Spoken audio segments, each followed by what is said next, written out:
Thank you guys for tuning in. I want to give a shout out to our sponsors for this episode. Our first sponsor is going to be Vitt Construction. Vitt Construction, Gus Vitt. Gus and I played high school baseball together. I've known Gus for a long time. Gus is doing some really great things in the custom home building and spec home building realm. He's done a lot of great things for some of my investors where I've connected him, and he has been able to take them from start to finish on products where these guys are now doing short-term rentals. He's really good with communication. He can do anything from remodels. Gus has probably 10 or 15 builds going on right now. He has a great team surrounding him.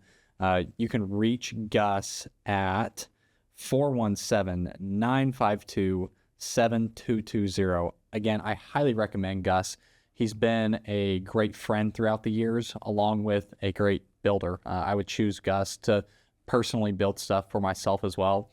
My wife and I even thought about using Gus for our personal home before, I decided to, I'm going to general contract it myself. So I highly trust him. I'd be comfortable giving Gus my checkbook. He's a high integrity guy. He's got a great team around him, and they do some really high quality work in this area when it comes to custom and spec buildings. So if you're looking for a great general contractor, reach out to Vitt Construction. Thank you. So our next sponsor is the Multiply team. Really wanting to highlight here the leadership collective that the Multiply team has. Now, to go to this, if you're listening right now, what I would do is I would go to their website, and their website's going to be multiplyleadercollective.com. This is a great group of men and women that want to be passionate and transform their businesses and businesses around them. These are great phone calls, Zoom calls. There's lots of resources. I'm personally part of this collective, and there's great calls to jump on all throughout the month where it's, hey, for example, this Thursday at 6 p.m., we're going to have this great leader talking about setting goals for 2025.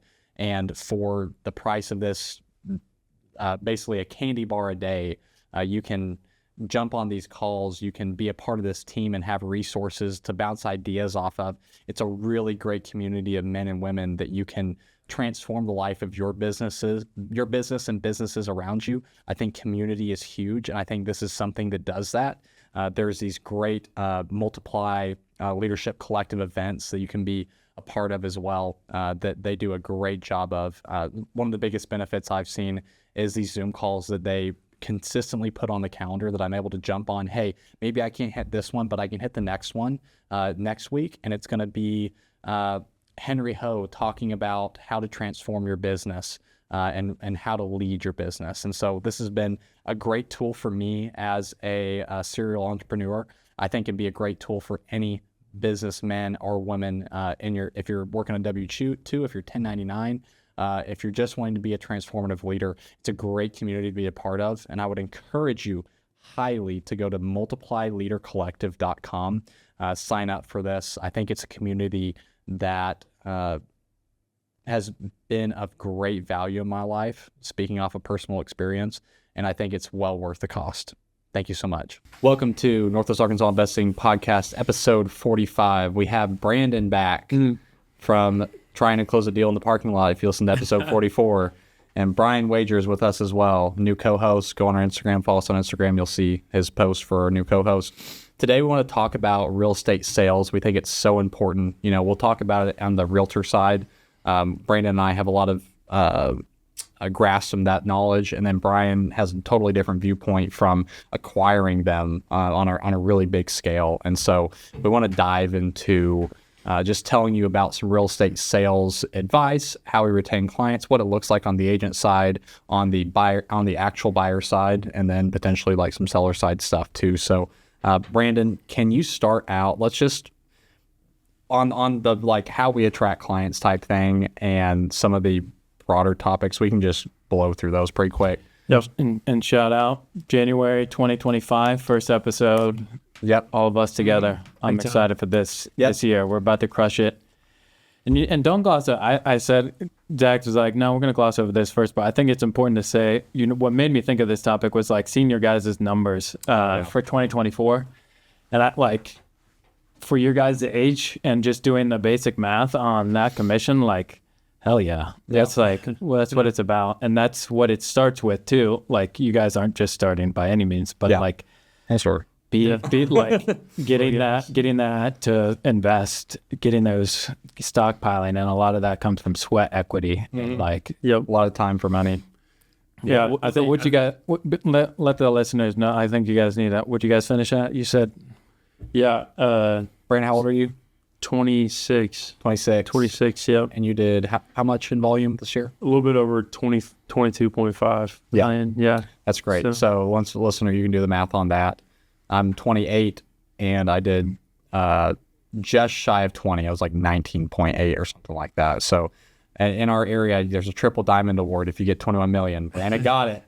I was just short. I was just short. I think hopefully this episode is more like inspiring for those that are either in real estate sales or they're in any other kind of sales that are just looking to kind of figure out the blueprint for how we're having some success and similar to how we took it from others that came before us. So and really, the idea of it, and I think we all have the same goal, is like we want to continue to accelerate sales and accelerate our ability to produce income so we can then roll it into real estate that produces income for our family long past what we can do on the sales side. So do you know how many transactions you did in 2024? 56. Yeah. Yep. That's nice. So I think that was 78. 78. That's a lot. It's a lot. What'd you finish at? How many total sales?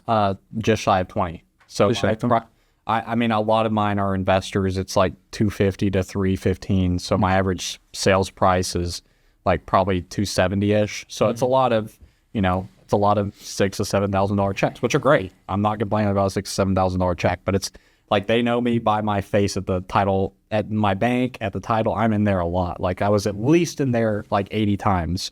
So showing it's just good. You get to show up with a check and you make these relationships. So, and that's what's working for you. That's important too, though. Like if you're yes, your price per door isn't as high, your price per bang or price per acquisition or price, but you're getting in the systems like your investor. You probably, I bet that could have been maybe less people. You might have had one investor that did 4 or 5 sales, and you guys have the same process every time. You use the same insurance guy, you use the same lender, you use the same title, same due diligence team. Then you get those systems up, and then you can crank them out. Well, 2023, I had 70 transactions. This past year, I had 78.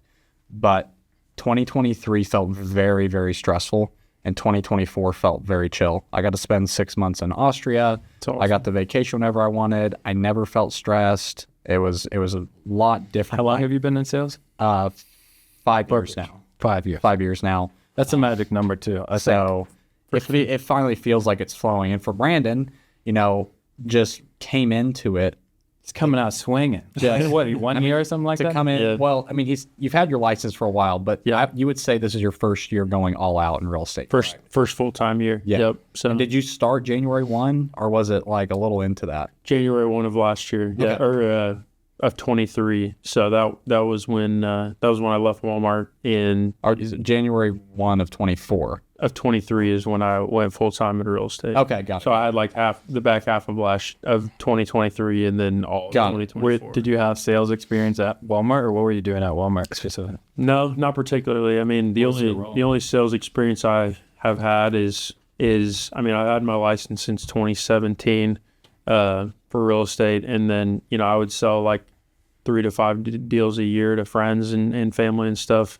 Mm-hmm. And then, my dad has a promotional products company in Springdale. And so I would sell for him as well. And that would be just kind of growing up, or basically from, freshman year of college. Yeah. Nice. Just, I would find, any promotional thing like this. I would find coasters that at a restaurant I go to, and I'd get the contact, and I would, call him or reach out in person or go to their office and say, hey, we do some of this. Here's some samples of stuff we do, and just kind of try to. That was my only other sales experience, and those were like really small dollars. So, but Zach, what was your first sales job?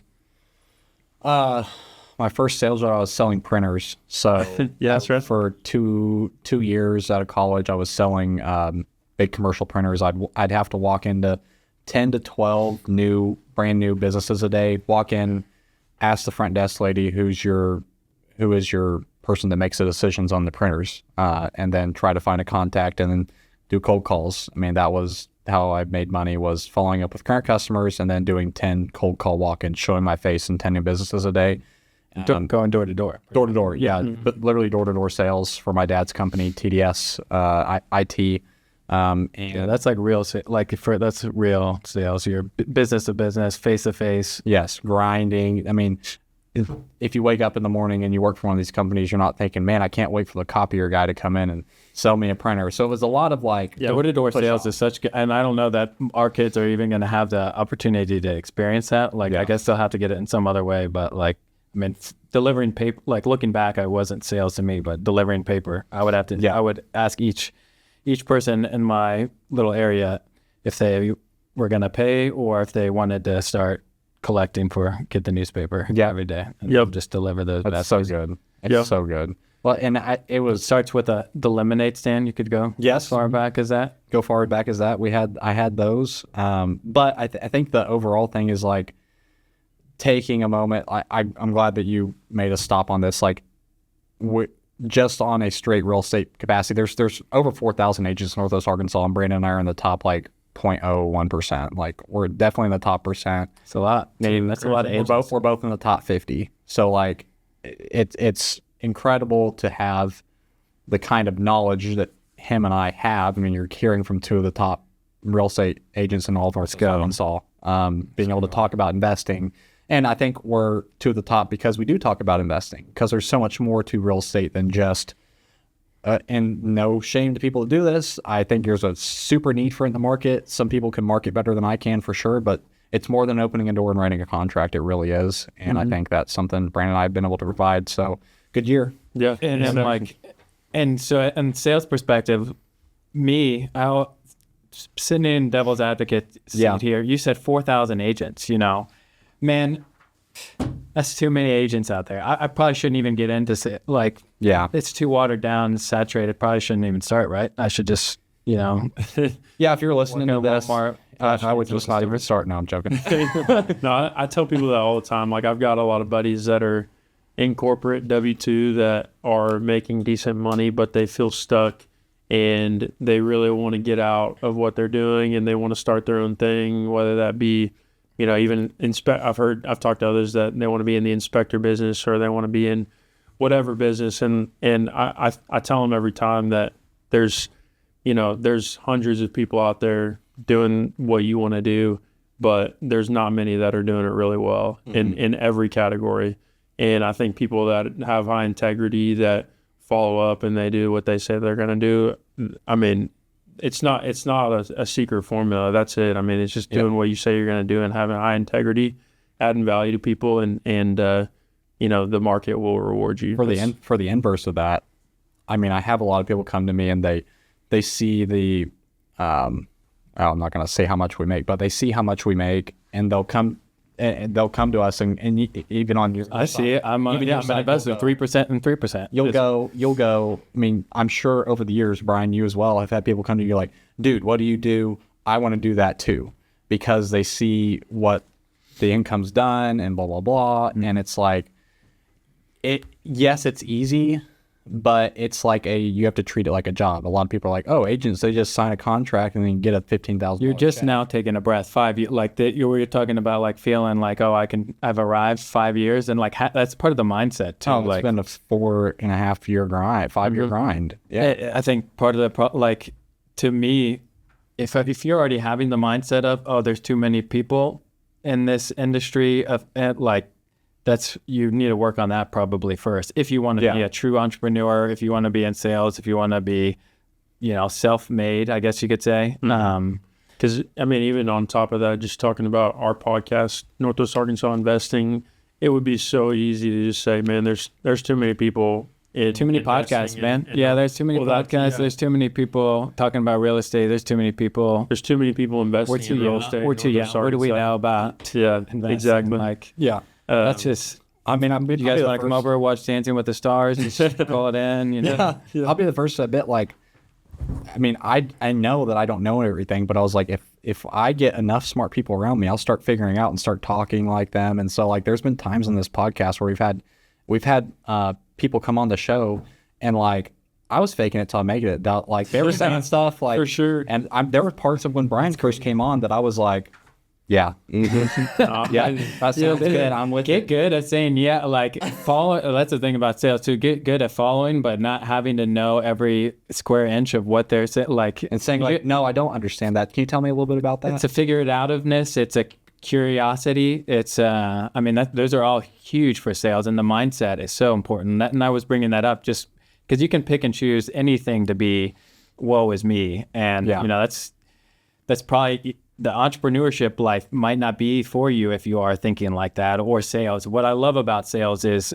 like it creates that opportunity for you to be your own entrepreneur. Like a sale, you're behind a good company, they're covering some sort of back end, you know, and you're learning how to help them grow. So how to help them grow, all while you're getting their backing. So I think sales is a super important skill and super important vehicle to start your journey. I think it's great. Something that I've been toiling with recently, which I think is huge for your business and our businesses, is the idea of making the client the hero and us the supporting role. And that's been really cool because a lot of times in real estate, and I'm even guilty of it as in the sales position, making myself the hero. And the client's just the person that's on for the ride. I brought him to the closing table. I blah blah blah. There's a little separate topic, but like in 2025, I'm really trying to focus on how do I make the client the hero, and I'm just there, and I just happen to support and taking like a humble backseat role. I think, and it's not just because of money, but I think in a lot of aspects of work, the person that makes the client the hero ends up making a lot of money because you're making people feel important, special around you, and if that comes out of a genuine place in your heart, like it's just a natural thing. And so for me in 2025, I'm really going to focus on like, how do I make it less of me, more of the client, and I think that's a developing thing as I've been in sales now for 5, 6, 7 years. Like, I want it to be about me. I got a chip on my shoulder. Like, I want to flip middle finger to everyone that ever said you couldn't do it and be like, I'm doing this. Here's a picture of me. Like, Tori and I did like 45 million in sales. I'm like, yeah, heck yeah.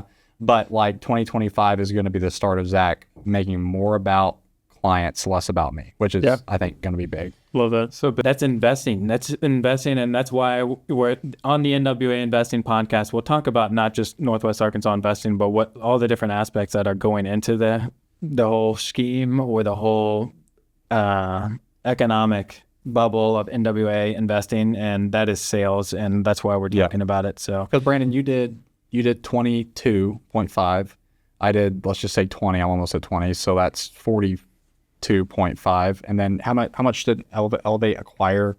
I mean, you might not have the number on top of your head. Elevate did one deal this year, and it was $23 million purchase. So we have like, what's that, $65 million worth of. And shout out, you guys just did as much as the investment company. So I mean, like that, like it was last year was considered, if you look nationally, it's a slow year for commercial real estate, specifically for multifamily. NWA, just continues to power forward. I think it adds credibility to all of us. Just the one deal you did was big, but there's $65 million worth of sales experience in 1 year from 2024 sitting at this table right now, which I think, we're young, but like that's a lot of transactions. That's a lot of work to get to that one. I think more so it speaks to the patience of Elevate and the ability to acquire a good deal and being able to say yes and willing to say no to everything, I think is huge. And we've talked about that before, but $65 million of sales in 2024 between us in whatever capacity it may have been, I think is huge. And so I think it brings validity to what we're saying, not to like, I'm doing a bad thing, I'm lifting us up, but and that was just on the CIG side too. And I had some personal investments, and like I ventured more into your world, and I reached out to both of you guys for questions, and it was cool that we had already started this relationship. I ended up purchasing 2 single family homes from family member, and did some good financing on that, and then purchased an 8 unit from my set, like 2 other partners outside of that. and it was because I thought win-win. Like you were going off on that big bomb right there, like making your client as a hero. Like that's the winning recipe for sales and investing too. Like you want to get around partners, get around employees or employers that are about that mindset. Like seek win-win. That's a Stephen Covey habit, 7 habits of highly effective people. And that is so important for investing and sales. Like I make money by making you money. Yeah. On the other side of the token, I will pay thousands to make hundreds of thousands. I will pay hundreds of thousands to make millions. I will pay millions to make tens of millions. Right. I don't, you have to have that mindset switch. And on the other side of the token, like I want to make money by making someone else money. And that's a rising tide that's going to lift all the boats. You're lifting others up, and in turn, it's an abundant world. God's good, and especially Northwest Arkansas, it is so abundant. Yep. I mean, it's like almost brought a tear to my eye seeing how great you did this year. Because I remember us sitting, and I'm like, dude, you have to take the jump, do it, and you did it, and I'm like, oh my gosh, it's like seeing such a life changing too. So, And you guys are two brokers in the same industry, and like that's a genuine sense of like you guys excited for each other. Like I got excited for you guys too. I wanted to like reshare.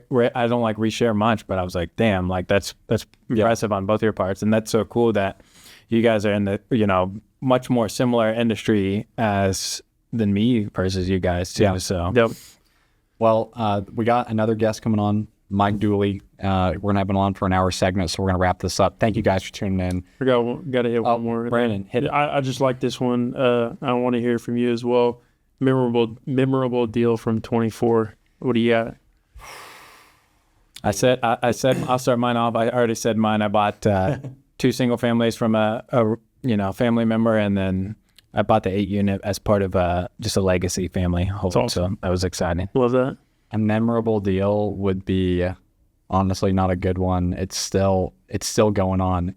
I started in July of 24, and I'm trying to think of the best way to condense this, but back and forth on finances, we finally get this girl in there on an early occupancy for a house in 40 acres, a $700,000 transaction. I'm like, okay, early occupancy, they're going to close.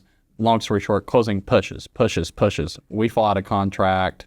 She's now there on like a month-to-month rental, and it's finally just like, we have an agreement with the seller. He's like, hey, you spent a lot of time with this. I'll just pay you $5,000 for like your time. We're still going back, and it's just him and her talking now. I'm kind of in on it, and it's still going on to the point now he's about to like serve her with papers to be like, get out of my house.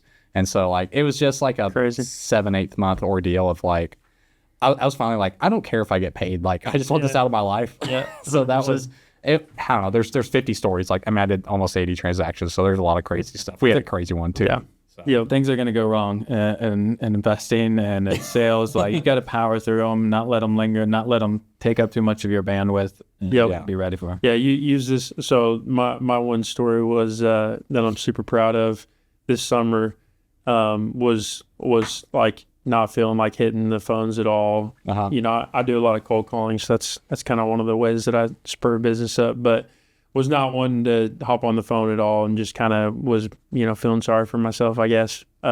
Decided to just hop on the kind of a list that I had made of properties I wanted to call, and got this owner on the call. I probably only did 15 calls, 20 calls that day or something like that, but I called this owner. We had a really great conversation. He owned like a neighborhood of duplexes in Fayetteville, and we talked for a little bit, and he's like, no, I don't have any interest in selling. We're going to pass these down to the kids. And so I just thought about, asking him, do you have anything else you'd be, interested in selling? And he told me about this piece of land that he had out in Tawnytown.